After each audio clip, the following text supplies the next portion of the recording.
Hello all. இன்றைக்கி மார்னிங்கில் திவாகர் சொல்லிட்டு இருந்தார், பாரு இருந்திருந்தா இன்றைக்கி எல்லாரையும் வந்து ஓட விட்டுருப்பான்னு சொல்லிட்டு. ஆமாம், அப்புறம் இவங்க பண்ணுற அட்டகாசம்லாம் வந்து பார்த்துட்டு இருப்பாங்களா என்ன? ஸோ இந்நேரத்துக்கு பாரு மட்டும் இருந்திருந்தா அவள் தான் டைட்டில் வின்னர்னு சொல்லிட்டு கலைக்கிட்ட பேசிகிட்டு இருக்காரு. ஆனால் இப்போ எப்படி இருக்குன்னு பார்த்தீங்கன்னா, இப்போ வந்து சபரி ஒரு திவ்யா இவங்க 2 பேருக்கு தான் வந்து சான்ஸ் இருக்குது. இது ஆனால் திவ்யா வந்து அந்த ஒரு குவாலிட்டி இழந்துட்டா. இப்போ நிஜமாலுமே டைட்டில் வின்னர்னால் வந்து சபரிக்கு வந்து ஒரு வாய்ப்பு இருக்குதுன்னு சொல்லிட்டு திவாகர் சொல்கிறாரு. ஆனால் இந்த கருத்தை என்னால் ஒத்துக்க முடியல. இந்த மாதிரி மிச்சர் சாப்பிட்ற கேங்கெல்லாம் வந்து உள்ள போய் எதுவுமே பண்ணாமல் சும்மா தின்னுட்டே உக்காந்துருந்தா இவங்கெல்லாம் வந்து பிடிச்சி வின்னர் ஆக்கியிருப்பாங்கப்பா. எனிவே இப்போதைக்கு வந்து சான்ஸ் வந்து திவ்யாவுக்கு இருக்குது. ஓட்டிங் படி பார்த்தா திவ்யாவுக்கு இருக்குது. ஆனால் ஓட்டிங் படி கொடுக்க மாட்டாங்கன்னு சொல்லிட்டு பிக் பாஸே இந்த ஆளை வந்து போட்டு கொடுக்குறேன் பாருங்களேன். அப்படி ஓட்டு பிரகாரம் பண்ணணும்னா என்னை வந்து எலிமினேட் பண்ணியிருக்கவே கூடாதுன்னு சொல்லிட்டு திவாகர் வந்து செம்மையாக வந்து பேசுகிறாரு. இந்த மாதிரி ஆள் தாங்க பிக் பாஸ்க்கு வேணும். இன்னொரு சைடில் பார்த்தீங்கன்னா, இந்த அரோராவும் துஷாரும் வந்து பேசிகிட்டு இருக்காங்க லைவில் நைட்டு. என்னென்னா, பாரு கமரு மாதிரி போல்டாக இருக்கணும்னு. அடிப்பாவி, அவளை வந்து கழுவி ஊற்றுவேன். ஆனால் நான் அவளையே வந்து அட்மையர் பண்ணுறேன். இந்த ஒரு விஷயத்தில் அவங்க 2 பேரும் செம்ம போல்டு, செம்மையாக இருக்காங்கன்னு சொல்லிட்டு இவங்க 2 பேரும் பழந்து பேசுகிறாங்க. சரி, அடுத்த வேரியாக பார்த்தீங்கன்னா, இப்போது இந்த சபரியும் எஃப்ஜேயும் வந்து பேசிகிட்டு இருக்காங்க நைட்டு. அதில் நிறைய விஷயம் பேசினாங்க. இந்த 2 பொண்ணுங்களே ஏமாற்றிட்டு தெரிஞ்சால எஃப்ஜே ஆதரையும் வியானாவையும். அவன் சொல்கிறான், நான்லாம் வந்து கார் டாஸ்கில் இருந்திருந்தா பாரு பண்ணதுக்கு அவளையும் வந்து வெட்டி விட்டுருப்பேன். அப்படியா சார்? இப்போ நீங்கள் வெளியே போயிட்டு பார்த்துட்டு கதறீங்கல்ல, இந்த கதறல் வீட்டுக்குள்ளே இருந்தபோது ஏன் வந்து பண்ணல? உங்களுக்குன்னு சொல்லிட்டு டாஸ்க் கொடுத்தாங்க, அப்போல்லாம் வந்து வாயே திறக்கல. நீங்கள் போகிறதுக்கு ஒரு 2 வாரம் முன்னாடி கொடுத்த டாஸ்கில் எதுவுமே வாய் திறக்கல.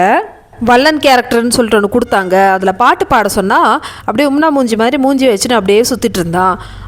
அதுக்கு முன்னாடி வந்து என்னது, இந்த ஸ்கூல் டாஸ்க் என்னமோ கொடுத்தாங்கல்ல, அதுலேயும் வந்து வார்டனாக வேலை செய்யுன்னு சொன்னால் நீ வேணா ஓட்டிகிட்டு இருந்த.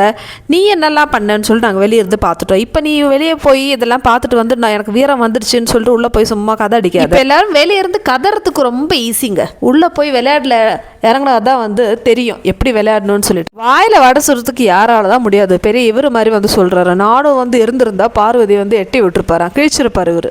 அதுக்கப்புறம் இன்னொரு விஷயம் சபரிக்கிட்ட சொல்கிறான், பார்வால தான் வந்து நீ வெளியே தெரிய ஆரம்பிச்ச. ஃபஸ்ட்டு நீ வந்து வெளியே வந்தது எப்படின்னா, அவளை கண்ணை உடச்சல்ல, அந்த டாஸ்கில் வந்து நீ வந்து வெளியே தெரிய ஆரம்பிச்ச. அதுக்கப்புறமேட்டு இவ்வளோ நாளாக நீ தூங்கிட்டு தான் இருந்த. சபரின்னு சொல்லிட்டு எந்த ஒரு ஸ்க்ரீன் ஸ்பேஸுமே இல்லாமல் தான் இருந்தது.